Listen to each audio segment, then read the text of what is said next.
पार पडलेल्या विधानसभा निवडणुकीत विजयी ठरलेले काँग्रेसचे संजय मेश्राम यांना भिवापूर तालुक्यातून सर्वाधिक 6,838 मतांनी आघाडी मिळाली, तर गृह तालुका असूनही सुधीर पारवे यांना दुसऱ्या क्रमांकावर राहावे लागले. संजय मेश्राम विजयी झाले असले तरी मतदारसंघात सर्वाधिक चर्चा होत आहे ती भाजपचे बंडखोर प्रमोद घरडे यांनी 50,000च्या जवळपास मते घेऊन ते तिसऱ्या क्रमांकावर राहिले.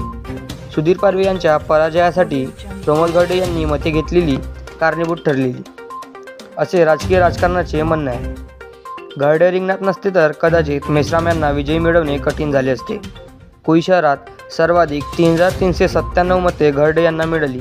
त्या खालोखाल 1,699 मते मेश्राम तर सुधीर पारवे यांना केवळ 969 मते पडली.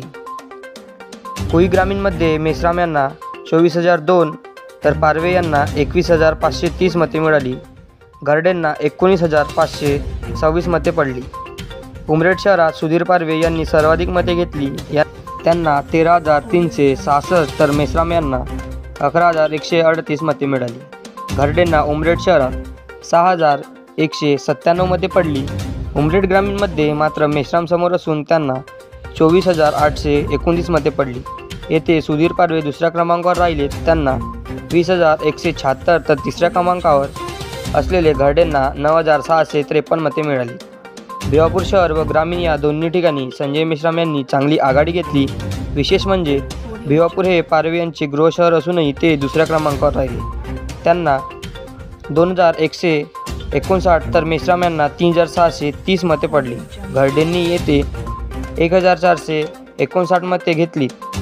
भिवापूर ग्रामीणमध्ये मेश्राम यांना 19,139, पारवे यांना 13,672 व घरडेंना 8,746 मते मिळाली.